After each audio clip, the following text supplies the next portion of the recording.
Hello and welcome to another video and podcast from fantasyfootballscout.co.uk. My name is David, and as ever, I'm joined on another episode of General's Orders by the FPL General himself. How are you doing, Mark? We were saying just before we came on, it's very, very hot right now. So I've got my windows open, you've got your curtains closed. So it's a very inhospitable environment for us today, isn't it?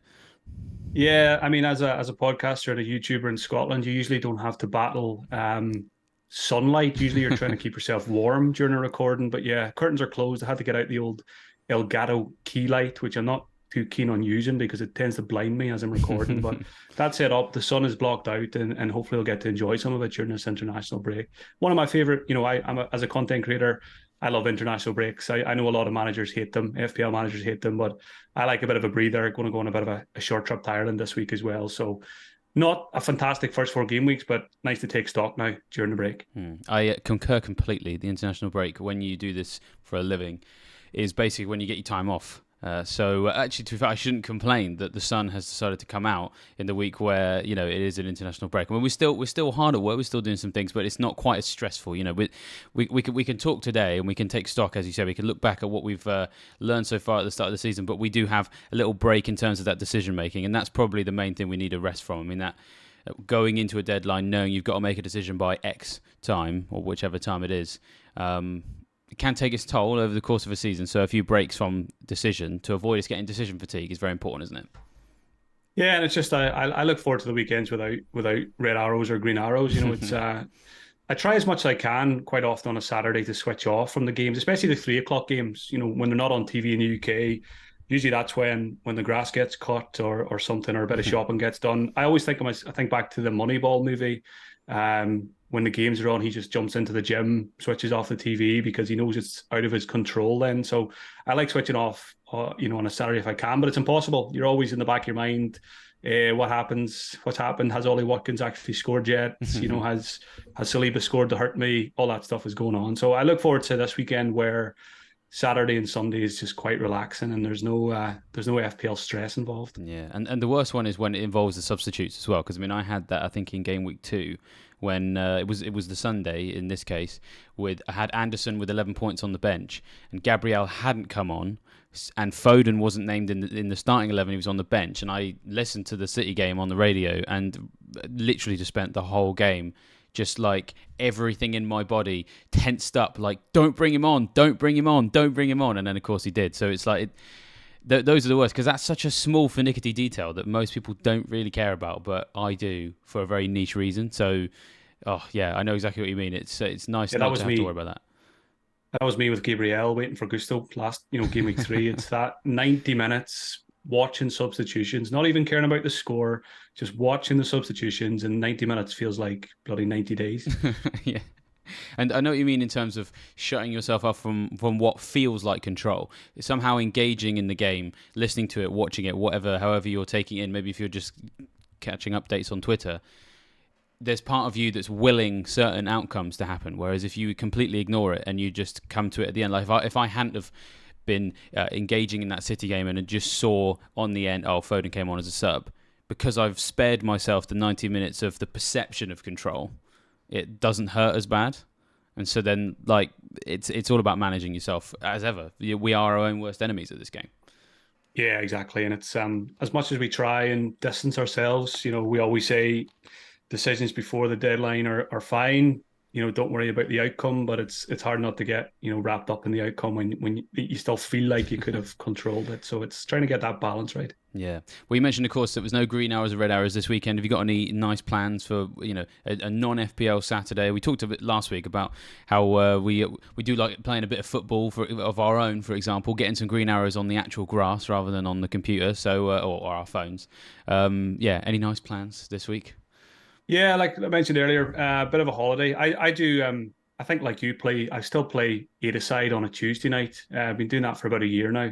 We moved to the village we're in about 3 years ago, and one of the first things I did was try and get involved in a bit of 5-a-side. So we play 8-a-side on a Tuesday night, which is great. So I'll play tonight, and then we're going to head to Ireland on Friday for a couple of days, back to the homeland. Stay with my mother for a couple of days, and there's a nice little local festival on which happens in September every year. So hopefully meet up with a few mates from who I haven't seen for a couple of years. So yeah, going to make the most of the international break. Going to take an international trip during the international break. Not very fancy, just Ireland back home, but going to make the most of it for sure. Well, fingers crossed that you don't pick up any injuries while you're away. Otherwise, anyone who's captained you for game week 5 is going to be facing a yellow flag.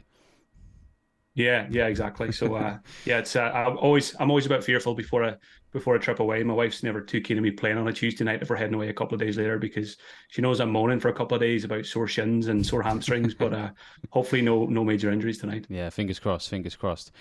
Well, of course, with that extra time that we've got available to sort of make these decisions, well, rather we don't have to make the decisions this week, we're making them next week. It does, of course, give us the opportunity to really reflect on the season so far. And so we're not going to look at orders today, because we normally look at 3 orders ready for the next game week. We'll do our orders for game week 5 next week. And this time we're going to have a look back at how the season's gone so far. We're going to nip just into how we got on in game week 4, because that does obviously form part of it. But then in terms of orders, it will be, we learned this lesson from the first 4 game weeks, and this is how we're going to take those broad learnings through for the rest of the season. But what I've done is I've stuck your team from game week 4 up on the screen, Mark.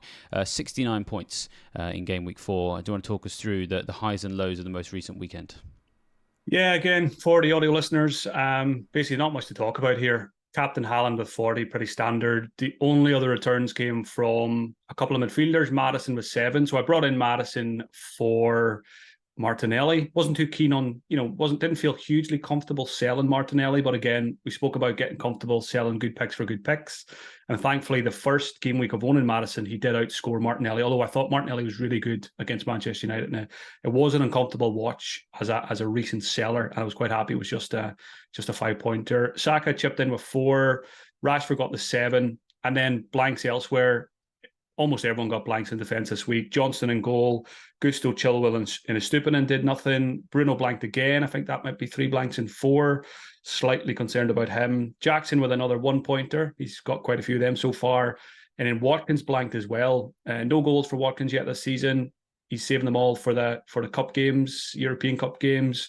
So again, Watkins could be on the chopping block as well. So no transfers made yet during the international break. I spoke a lot going into game week 4 that I was quite open to a wild card in game week 5. And I was kind of open to the idea of activating it on Saturday night or Sunday night if the dominoes fell. That pushed me towards it, but nothing majorly. I was talking about if Sterling did well again, if Foden smashed it, things like that would maybe push me towards activating the wild card. Gabriel came back into the Arsenal team, who I still own on my bench. So that's another factor. Maybe I keep him and hope he plays in game week 5. So yeah, I'm not there with the wild card. I'm not saying definitely not during this international break, but if I'm going to activate it, it probably won't be until later next week. And it probably needs a few things to crop up, a few issues to crop up during the break. Obviously, lots of tempting options out there like Heung-min Son, etc. Still would like Mbeumo, Sterling, Foden. And again, I'm not too worried about team value. We've probably missed a couple of price rises already, but I want to be 100% sure that I want to activate it before I actually do. And I've got no concerns about activating it maybe Thursday or Friday, even next week, closer to the Game Week 5 deadline, if I think it's the right thing to do at the time. So, Johnston looks like he might be number 1 for a little bit longer at least. And, I've got Turner to fall back on as well. So when I'm indecisive, I just do nothing. So at the moment, I'm just kind of letting it stew, listening to a few podcasts, kind of catching up on games, looking at the numbers for the first 4 game weeks. But at the moment, leaning towards no wild card, because if I build a wild card squad and I compare it to what my team would look like if I took a -4, then it wouldn't be a million miles away from a wild card setup. So yeah, leaning towards not wild carding during the break, but we'll see what happens next week. Well, I've just put your Game Week 5 bus team on the screen. So, a couple of tweaks. Obviously, Stupinan on the bench, Gusto and Chilwell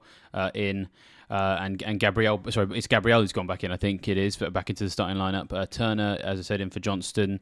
It's not bad. Like, it doesn't look like a team that needs a wild card this week. That's my humble opinion. It's not too bad.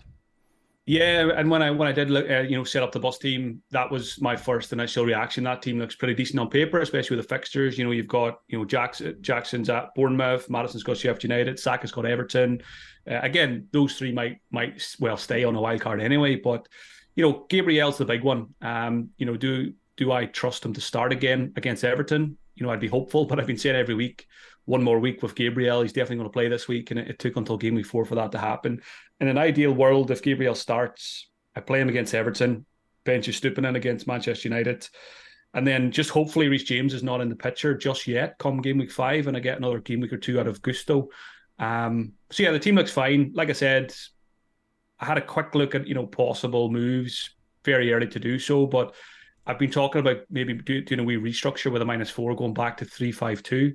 So Watkins will come out for Archer possibly, and that opens the door for one of those midfielders, Sterling's, Foden's, and Bimos. And I would just feel a lot happier about my team, I think, if it was in a 3-5-2, and I could jump around the midfielders a little bit more because there's a lot of them that I want. But again, Heung-min Son's very tempting for Sheffield United at home, but it's probably losing one of the more expensive midfielders to get there, which I'm not overly keen on doing, but we'll see how I feel about players like Bruno come next Friday.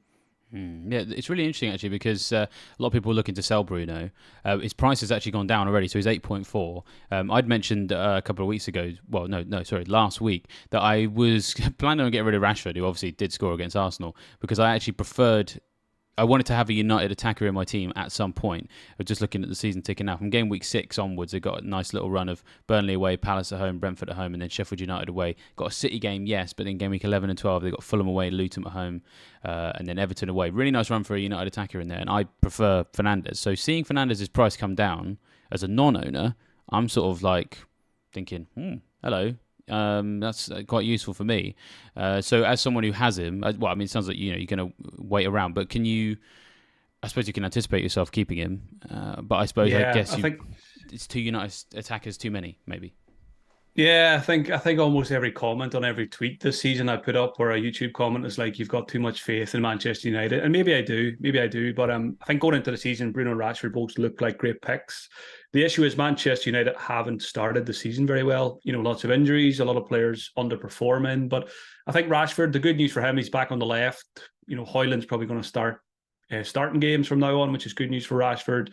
Rashford's actually getting decent returns as well. Bruno's the question mark, and I think I'm struggling. I think most managers are probably struggling with this season. You've got a player like Bruno who, in my eyes, yes, he's been a bit disappointing, but on the other side, I still think he could be a season keeper. But the temptation is all these other shiny new midfielders you can get in any given game week.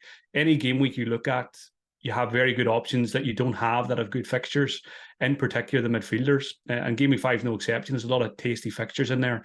So yeah, I think, again, I'm kind of conflicted in the way I play the game. I kind of pick and hold players maybe longer than others.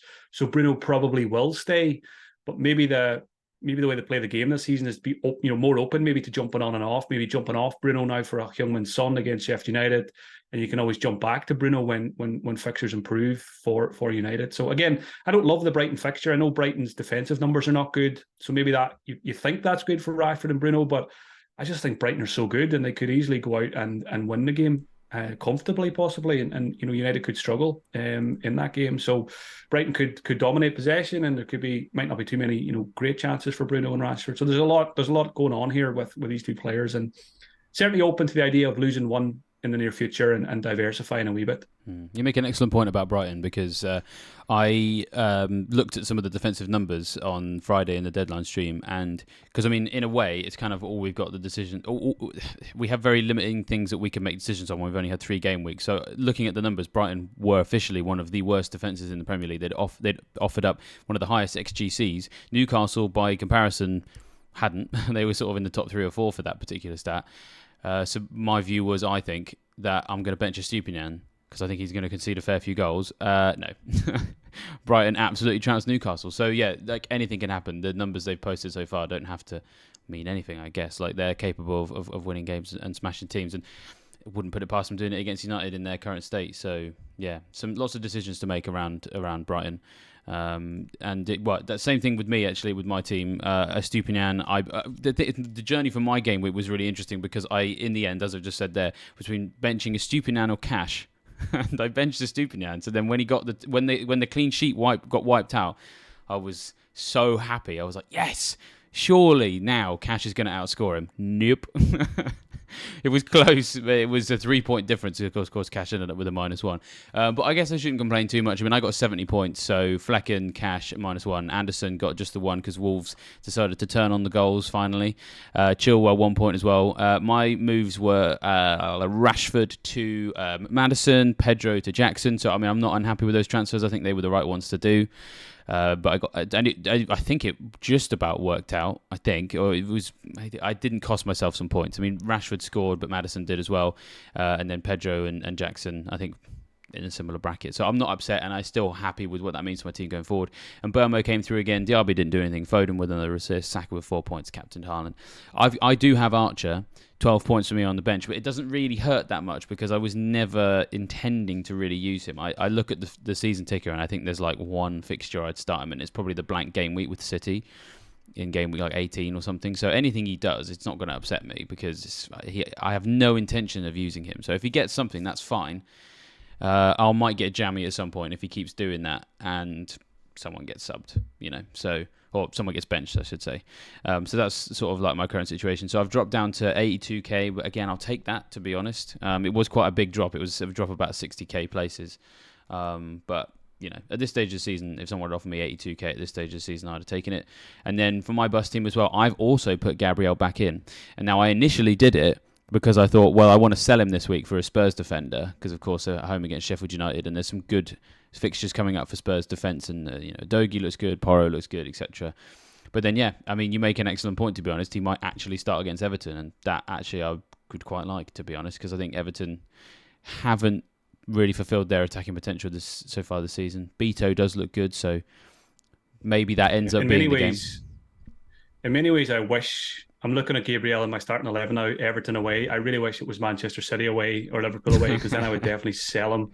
I feel like he's just clinging on. It's like that meme, grabbing for the thing you just about can't reach. Gabriel seems to survive week on week. But again, if he does start, the chances of a clean sheet there are good.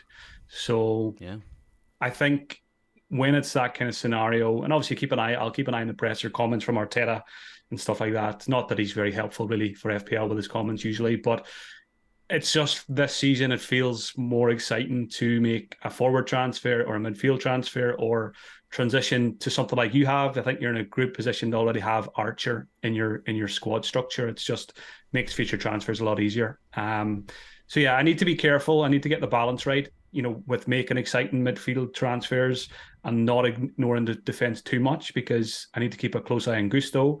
If James comes back, that will weaken my defence, even if it's, shared game time. Gabriel, I still expect to be a concern for me going forward. If Arteta changes up his tactics, he can drop out at any time. Estupiñán, fine long-term hold, but the fixtures are not fantastic. So I do need to be careful. And something like Gabriel to Udogie is a possibility for me as well if I don't make an attacking transfer. Maybe that'd be a sensible move. But yeah, we'll see how I feel next week. Yeah, I mean, I think you're absolutely right. This fixture for Gabriel, it's like I think they call it a thirst trap, where it's like, that actually looks pretty good, but then it just inevitably fails because what I can see happening is like this is the game where Everton turn on.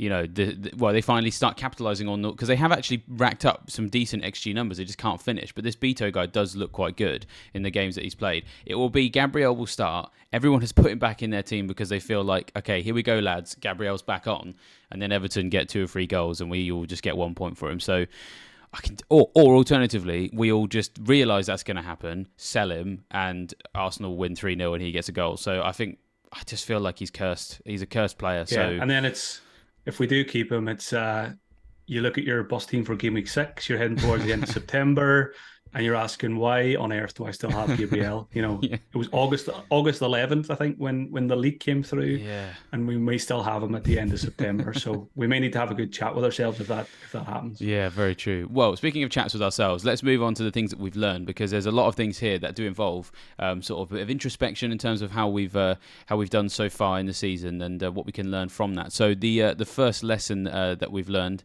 very much it does involve last minute changes and plans and things like that. So yeah, take us away with lesson number 1. Yeah, so I mean, I've been playing FPL for a long time, but I'm as susceptible as anyone to fall into kind of traps with overthinking and overtinkering before game week one. So one of my first lessons learned from this preseason and game week one is don't change a plan 24 hours before game week one. So that refers to me every single draft preseason for weeks and weeks. Not that I made too many, maybe 4 or 5 over the course of a month. Every one of them was 3-5-2. I was buying on about 3-5-2. It's the way to go. There's loads of midfielders. And then what do I do 24 hours before the deadline? I take out Matoma and I go for João Pedro and I switch to 3-4-3. And yes, Pedro scored, I think it was game week one. Then I think was dropped game week 2 and, hasn't been great. And Matoma has, as expected, done quite well. But it's not even the Matoma João Pedro decision. It's the team structure decision. Every game week, I look at my team and I think I would rather be 3-5-2 this week because there's players I want in midfield. And it's tricky to get there because I've got Watkins up front. So I've got Haaland, Watkins, and Jackson. So there's a fair bit of cash invested there. And that's why I'm probably, if the deadline was in 10 minutes' time, I would probably take Watkins out for Archer, get a fifth midfielder, and reverse basically, I'm going to call it a mistake because I think it probably was. It was overthinking. It was overtinkering. João Pedro doesn't really fall into the category of picks I would usually play in game week one anyway. Matoma is probably more of a safer pick in my eyes. So yeah, it was. I mean, it is. There's some hindsight here. João Pedro could have went on and been a really good pick, but I do regret it, and it's caused me a couple of headaches since then. And I'm not. My team is not where I want it to be right now in terms of team structure. So I want to remember this for future preseasons. If there's a certain team structure that you're looking at for weeks and weeks, and you think it's really good, that's probably the one you should go for. Yeah, I agree completely. And I think what really doubles down this lesson being an important one for us all to learn going forward is that I have effectively the same story in principle. It's different specifics, but I did exactly the same thing.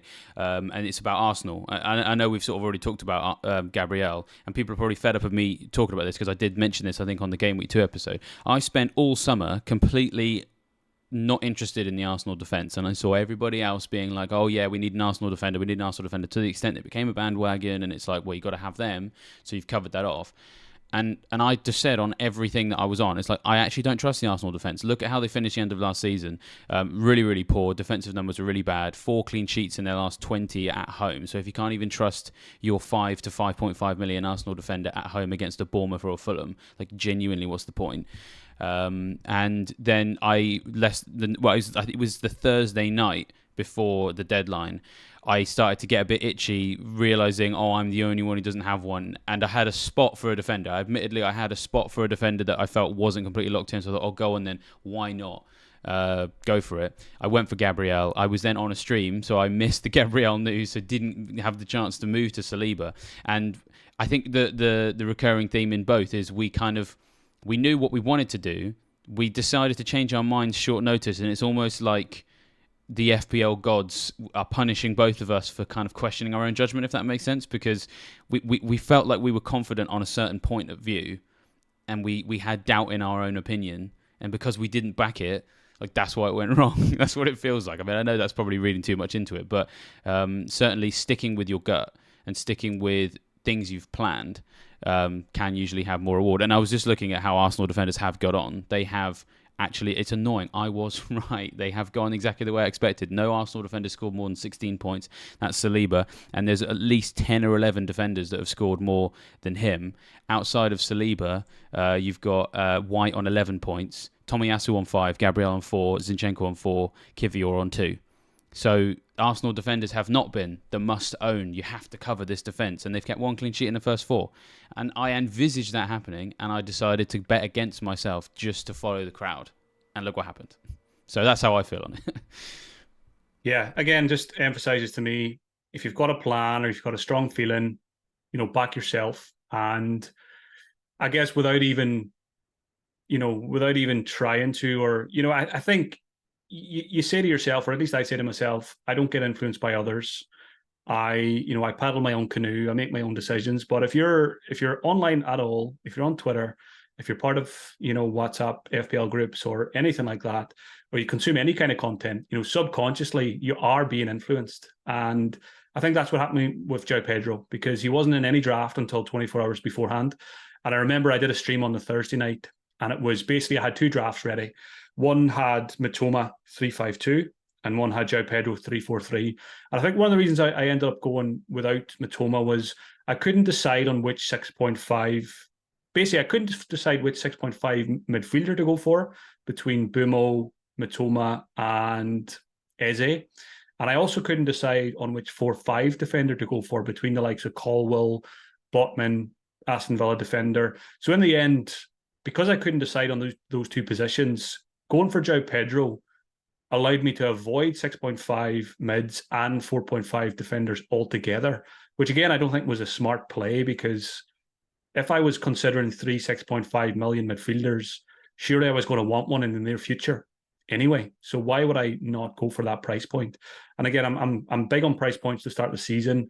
And if you go for a 5.5 price point up front, you're creating problems for yourself if it doesn't work out, which it hasn't. And we're going into Game Week 5, and I'm still feel I'm a little bit snookered sometimes when it comes to transfers because of the price points. I've kind of changed the structure now because Jackson came in for Pedro rather than Watkins to Jackson. But yeah.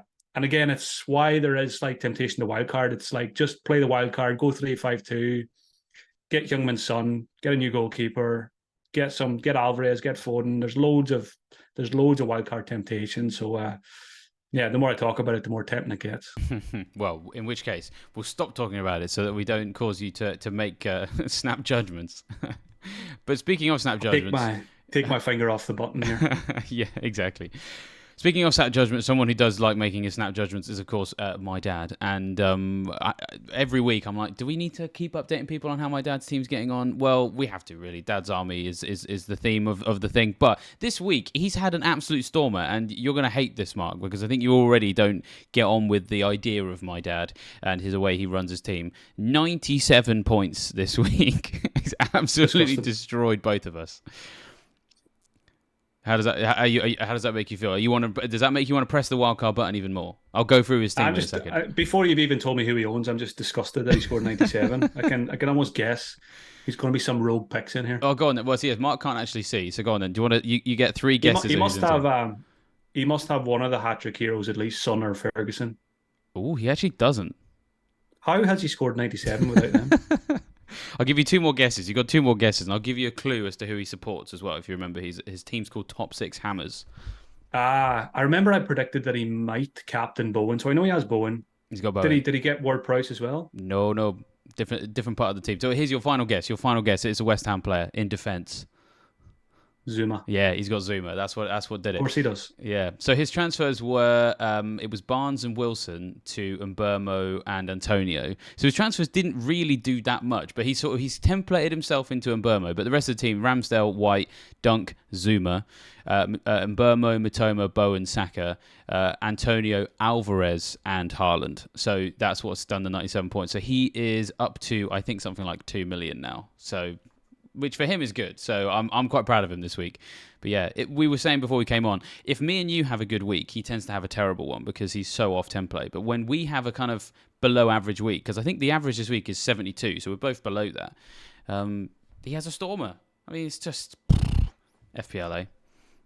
Yeah, that's it's always a killer. When you've had a below par game week, it's always frustrating to see your more casual mates in the mini leagues absolutely storming it. I'm in a mini league with a couple of casuals. I usually win it most seasons, but always at the start of the season I'm well behind, and I think I'm 5th or 6th already, and obviously they're enjoying it, and there's a bit of banter in the WhatsApp, but yeah, the pressure's on to claw back the lead already. That's the worst thing is when, I mean, this probably sounds a bit rude, but when you know better than them, because like, come on, it's the general, right? You're more informed at least. Yeah, more informed. Let's go with that. That's much less offensive. When they sort of lord it over you as if they all of a sudden, they used to be the apprentice, but now I am the master. That's kind of like the attitude they take, and it's just can be quite insufferable, can't it? Yeah, like I said, these early weeks are always a bit painful for when you look at many leagues. You're probably better off not looking at many leagues till after Christmas, but yeah, that's very can't true. help it. Yeah, exactly.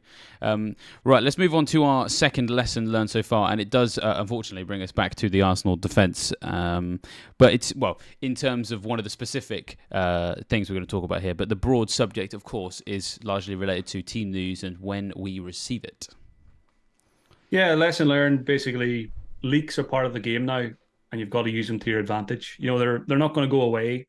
We're probably not going to get a deadline change to the first kickoff or however we would like it. So, game week one, we all, whoever was online was able to switch Gabriel to Saliba or someone else, and those who didn't have time or couldn't get online or didn't want to make a panic decision 2 minutes before deadline, didn't do it.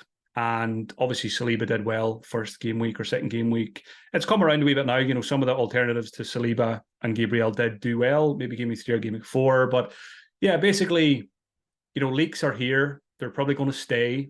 And I know it's tricky in certain time zones because if it's 3 or 4 in the morning, you're probably not going to set an alarm to wake up for a team leak. I probably would if I'm living in Australia, but that's just me because I'm full-time FPL and I care about rank and I care about mini leagues. But yeah, if obviously if you can be online now close to the deadline, it just makes sense to do so. It's not good for the game, I don't think. But if you want to do well at the game and there's an advantage that you might be able to get in certain game weeks, and if it's there, you may as well use it. It's there for everyone if you're online close to the deadline. Liverpool's a good example now in game week 5. I think they're the first kickoff against Wolves. If we get a team leak beforehand and Darwin's starting, you might save your transfer up until close to the deadline. You might go Watkins to Darwin and you could bang yourself a brace or a hat-trick and get the edge over the people who can't be online, who are doing something else, or they're sleeping, or they've already made their moves. So it adds a little other dynamic to the game, and it's probably the best way you can get an edge over rivals nowadays is taking advantage of a team leak. But yeah, they're here to stay. And if you can, you just got to start using them to your advantage. Yeah, it's one of those things where it doesn't necessarily imply that we think it's great news or whatever. You just sort of roll with the punches. Like it's something that's there, so you may as well use it. Although I'm actually going to put a question to you in terms of, because I think that there's one thing that people sometimes forget about leaks and team news drops around that time is there's one thing knowing the information, and the second thing is knowing how to apply that information to your team. Because sometimes knowing that a City attacker is benched, what tends to happen sometimes is that, quick, well, we must sell Foden. Let's just say we found out he wasn't going to start in one of these scenarios and grab someone else like a Grealish, someone we know is starting in that game. I suppose I think that there's an element of they can trick us into becoming desperately short term because that guy's benched today, especially if it's City, I mean, you've got to play situational. If it's an Arsenal defender, then absolutely, I think selling Gabriel at 6:28 p.m. on the first Friday made total sense. But if it's in a team where rotation is rife, there's every possibility, for example, that in the very game where he's benched, you sell him and he comes on and gets 10 points because he gets a goal and assist. Or alternatively, he doesn't play this one, you've sold him, and then the guy you've bought is the one who's then benched next week, but it's not near the deadline. It's on a Sunday afternoon, so you don't find out in time. And the guy you sold over the next 4 or 5 game weeks outscores the guy who you bought at a snap decision. So I suppose, in a way, the two first lessons learned, you can kind of bring them together. To what extent do you allow those team leaks to change the plans you've made?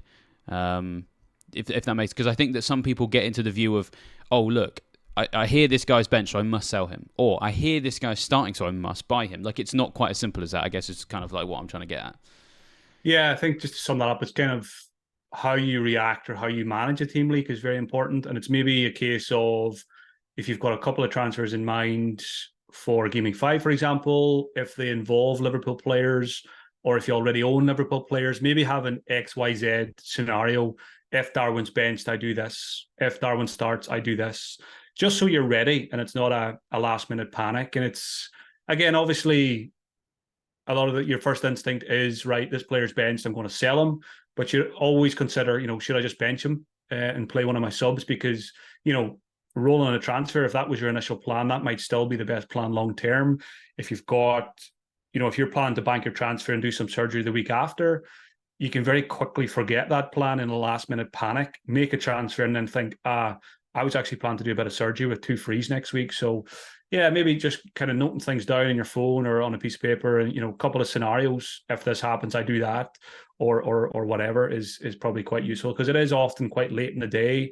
The Game Week 1 one was quite late in the day. And sometimes you've only got 10 or 15 minutes of a team leak. So yeah, and you've also got the issue, the anxiety of the website crashing or the app crashing, which just makes you even more panicked. So yeah, it's tricky. It's tricky. I hate it, to be honest. I do hate the leaks. Yeah, as you say, it's there. We acknowledge it's there. We use it when we can, but yeah, it's very difficult for us to say anything other than like it's stressful and not as fun as it used to be in the old days. Look at us, two old men. We're like back in the I know, day. two old men moaning. It was I like making my transfers on a Friday night for a Saturday morning deadline. Yep. Have a sleep in. Don't worry about if you can sleep through the deadline. But now you've got to be alert. You've got to be on the ball for these team leagues. Absolutely. Well, in terms of being alert and on the ball for stuff, someone who was alert and on the ball this week was Sonny. Now we've done this a couple of times. It's a team that is filled literally with people who have the word Son in their name, either in the first or the second half of their name. It's always going to captain one particular individual, and he, of course, got a hat-trick this week, didn't he, Mark? So take us through.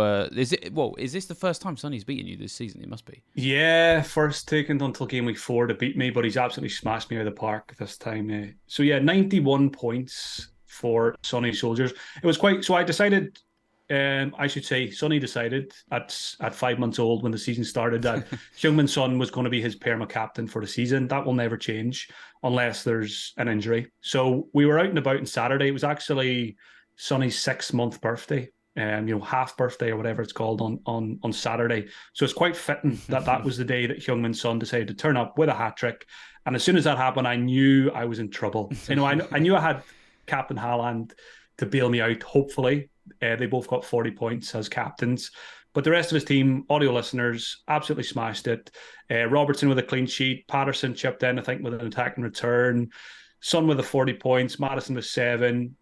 Ferguson with 17. So we got the 2 hat-tricks, Heung-min Son and Ferguson.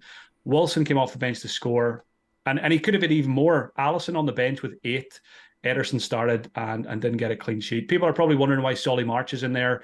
Basically, Sonny's team was doing absolutely shocking for the first 2-3 game weeks. So I thought he needs an extra bit of spice in midfield. He was born in March, so I made the exception. Mason Mount was injured, so Solly March came in. And of course, as soon as he's come in, he's done absolutely nothing. But yeah, absolutely smashed it. He's beat me this week. I think he's gone from something like 9 million rank to 6 million rank. So not that it matters too much. This is all about the weekly head-to-head. So it's interesting as well. He had, before Brennan Johnson went to Tottenham, Brennan Johnson was already on his bench for Nottingham Forest. So he can now line up with 4 Tottenham midfielders if he wants to. 4 Tottenham shirts across the middle of the park, which is, I'm definitely just going to try and leave that there as long as possible. I know I'll have to remove one if there's a transfer made soon, but I'll leave it there as long as I can, and hopefully one week start all 4 of the Tottenham guys just for a nice little screenshot for the old Twitter. Yeah, that's incredible. I hadn't twigged that at all because, of course, yeah, you can do it in inverted commas. It's just that I've never seen this, to be honest. I've never had this in my team, so I don't even know what the user interface looks like when you make the transfer, because it won't let you make any transfers that are not removing the 4th Spurs player, I think, is the official rule. So when you come to that, I want to see the screenshot of the error message you get when you try and transfer out someone else, because I've just never seen it. It's like the lesser spotted Bigfoot or something. Yeah, I'll make sure I get a screen grab and we'll use it for a stream. Looking forward to that. That's going to be the highlight of my season, I think. It's something I've never seen in FPL. Never thought I'd be able to say that. But so yes, a big red arrow for me, and rubbing salt in the wound, beaten by my 6-month-old. Yeah, but I mean, you did make some of the decisions for him, so don't feel too bad. Yeah, well, let's move on to the third lesson learned, which does, of course, involve negative experiences. And we've got one Brian and Bamba on the screen. So, yeah, talk us through this one. Yeah, another lesson learned, again, more of a reminder to myself, is when you go into a new season, you've got to shake off previous negative experiences. And I was one of those managers who didn't really have Mbeumo in many drafts, maybe 1 or 2 out of 6 or 7 drafts during preseason. And I was quite determined not to go there because I was, quite strong in my belief that I think there might have been better options elsewhere. And I was clinging on to that, experience of owning him before, where he hit the woodwork so many times, blanked so many times, wasn't as composed in front of goal as he seems to be now. He's still not perfect, but he's certainly getting lots of chances and he's putting them away. So I think one of my lessons learned is quite simply, Bryan Mbeumo is a really good player. He's a really good FPL pick. Brentford are great. Playing without Tony seems to be playing into his favour because he's got to step up. He's got the penalties. He's just absolutely fantastic. Lots of avenues to points, set pieces, corners, penalties. He is, I think, top among midfielders for non-penalty XG. So even if you take the penalties out of it, he's smashing it for the underlying numbers. So yeah, a mistake again, I think, was putting too much weight on previous experiences with Mbeumo and maybe not reacting quickly enough over the first 4 game weeks as well. But again, that comes back to the whole team structure. If I was 3-5-2, it would have been easier to get to Mbeumo by now than it is with 3 strikers. So he's still not my team, but he's still right up there as one of the players I want to get in as soon as possible. And I think if I was on a wild card, even though the fixtures are not as good as they were now for Brentford, there's still a good chance he'd be in because he could be just a glue pick for the season. So yeah, those negative experiences with players, you've got to have a clean slate. It's very hard to do, but when a player like Mbeumo is out of position, penalties, good fixtures, good team, shake them off and just go there. Yeah, it's important to learn, or I think we have learned over many years of playing FPL that one season is very different to the next. For example, one season hits are going to pay off, one season they're not, because there's lots of players whose fixtures line up in such a way that you can just kind of hold 3 or 4 through a period and don't jump on, jump off. You sort of mentioned earlier on, for example, that there's a possibility that cycling through these midfielders this season could work.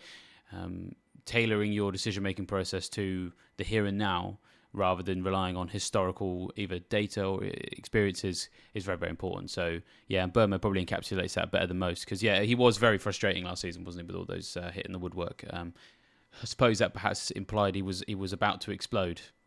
Yeah, I guess my thought process should have really been, I'm probably even thinking back a couple of seasons, even more so than last season. If I put more weight on the end of last season when he was really good without Tony, that was what I should have been putting more weight on than maybe a couple of seasons ago when he was probably new to the league and finding his feet, etc., etc. So yeah, it was I was never close to buying him. So I guess in that way, there's not too much regret. But I also think I just overlooked him, I think. Yeah, certainly looking at the way a previous season ended, I think is like really, really helpful. I think the main thing that helped me achieve that was, to be honest, it was simply just doing fantasy content when I was doing editorial for Scout. We would look at that particular period because that's what had always been looked at. When Mark and Paul were sort of the editorial maestros of the site, that was the period they focused on. I'd never really thought about it too much.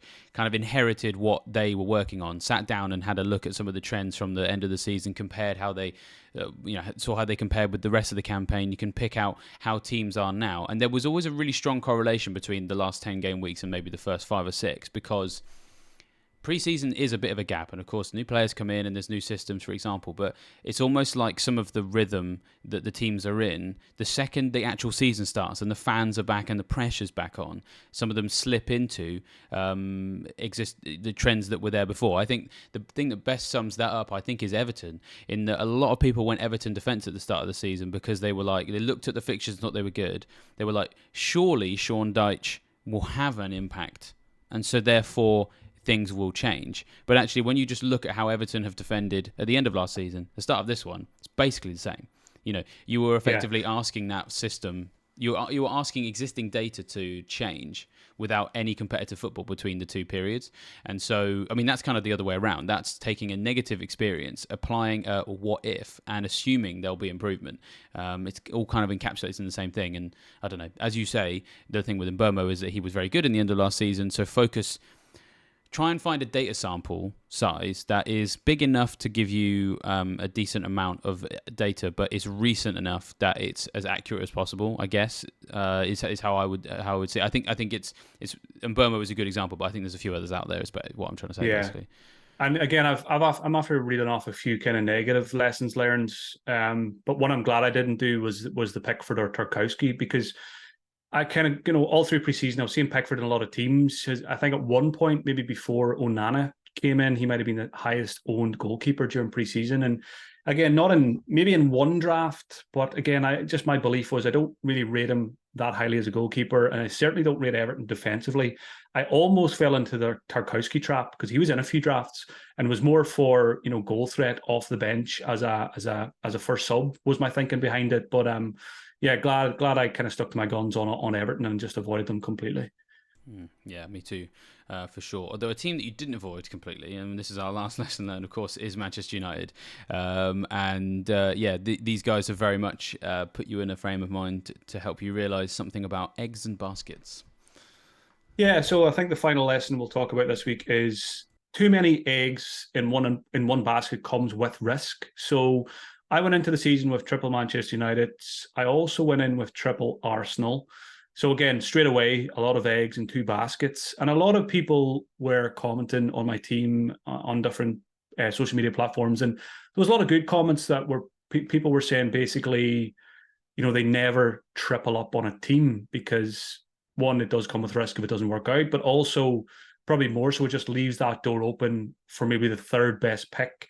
And at the start of the season, you don't necessarily know you don't even know who the top two picks are, never mind the top three. So Arsenal was a good example. A lot of people, would have commented on my Saka, Martinelli, Gabriel graphics, and they would have said, why not just go for two of them? And then that leaves the door open for an Nketiah or a Havertz or, a Ben White, whoever it may be, a Ramsdale, if they become, one of the top three Arsenal picks. And I think there's a lot of logic behind that. And I think it's something I'm going to try and think about a bit more going into preseason next year. Maybe be less inclined to triple up. It can go two ways here.